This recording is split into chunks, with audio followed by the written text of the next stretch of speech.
ঐক্যবদ্ধ শিক্ষার্থী জোট আমাদের প্যানেল ঘোষণার পর থেকে আমরা ঢাকা বিশ্ববিদ্যালয়ের ছাত্রছাত্রী আমাদের শিক্ষার্থী ভাই বোনদের উচ্ছ্বাস দেখতে পাচ্ছি। তো আমরা আজকে আসরের নামাজ ঢাকা বিশ্ববিদ্যালয় কেন্দ্রীয় মসজিদে পড়েছি। নামাজ পরবর্তী শিক্ষার্থীদের সাথে মতবিনিময় এবং ঢাকা বিশ্ববিদ্যালয়ের সেন্ট্রাল লাইব্রেরির সামনে আজকে দাঁড়িয়েছি। আমরা জানি বিশ্ববিদ্যালয়ের কাজ কি। বিশ্ববিদ্যালয়ের কাজ হচ্ছে নতুন নতুন নলেজ তৈরি করা। এই বিশ্ববিদ্যালয় নলেজ তৈরি করার জন্য একটা হাব হচ্ছে আমাদের বিশ্ববিদ্যালয়ের সেন্ট্রাল লাইব্রেরি। কিন্তু আজকে যদি আমাদের সেন্ট্রাল লাইব্রেরির দিকে তাকাই, সবচেয়ে জীর্ণ অবস্থায় আছে আমাদের ঢাকা বিশ্ববিদ্যালয়ে কেন্দ্রীয় গ্রন্থাগার।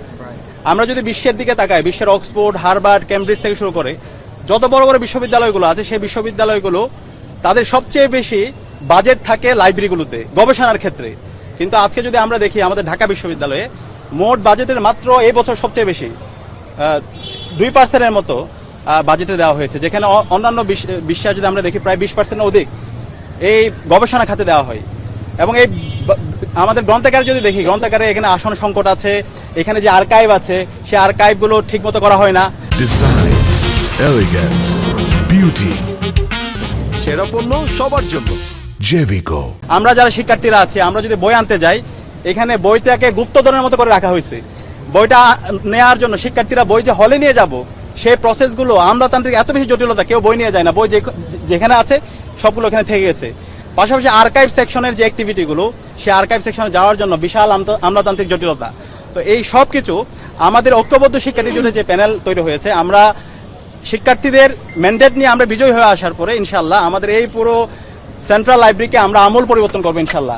বিশ্বের বড় বড় যে বিশ্ববিদ্যালয়গুলো আছে, সেই বিশ্ববিদ্যালয়গুলো যেভাবে তাদের এই লাইব্রেরিকে তারা ইনভেস্ট করে, লাইব্রেরিটাকে যেভাবে আধুনিকায়ন করে, সেভাবে আমাদের এই লাইব্রেরিকে আমরা আধুনিকায়ন করব। এবং এটা ডিজিটালাইজেশন করা, পাশাপাশি ই লাইব্রেরি যেটা বিশ্বের বুকে এখন খুবই জনপ্রিয়, এবং ইন্টারন্যাশনাল যে জার্নালগুলো আছে এবং আমাদের ইউনিভার্সিটির যে জার্নালগুলো আছে সেগুলোকে অ্যাক্সেস, এগুলো ফ্রি অ্যাক্সেস, সে অ্যাক্সেসের ব্যবস্থা আমরা করব।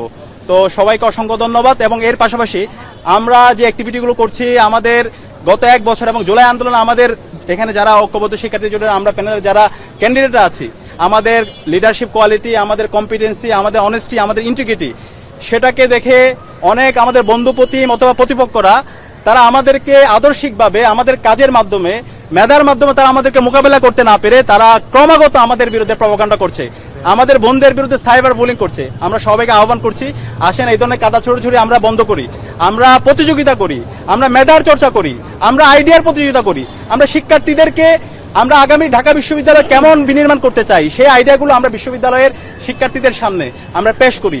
এগুলো না করে আমরা যারা প্রার্থীরা আছি, আমরা যদি এভাবে আচরণবিধি লঙ্ঘন করি, তাহলে এর মাধ্যমে আমাদের নির্বাচনের যে উৎসবমুখর পরিবেশ তৈরি হয়েছে সেখানে একটা আচরণবিধি লঙ্ঘন হচ্ছে, এবং এর মাধ্যমে শিক্ষার্থীরা এই ধরনের আচরণকে তারা পছন্দ করছে না। তা আমরা আশা করব, আমরা সবাই ঢাকা বিশ্ববিদ্যালয়ের শিক্ষার্থী, ঢাকা বিশ্ববিদ্যালয়ের দিকে পুরো জাতি তাকিয়ে আছে, আমরা এমন কোনো কাজ করব না যে কাজের মাধ্যমে ঢাকা বিশ্ববিদ্যালয় প্রশ্নবিদ্ধ হয়। তো আমরা সবাই ঐক্যবদ্ধভাবে আমাদের জুলাইয়ের যে আকাঙ্ক্ষা, শহীদদের যে আকাঙ্ক্ষা এবং বিশ্ববিদ্যালয়ের শিক্ষার্থীদের যে প্রত্যাশা, সেই প্রত্যাশার আলোকে আমাদের ইস্তেহার তৈরি করি, আমাদের ভালো কাজের প্রতিযোগিতা করি, এবং এর মাধ্যমে আমাদের সৎ, দক্ষ, আদর্শ দেশপ্রেমিক যারা আছে তাদেরকে আমরা নির্বাচিত করি। সবাইকে অসংখ্য ধন্যবাদ।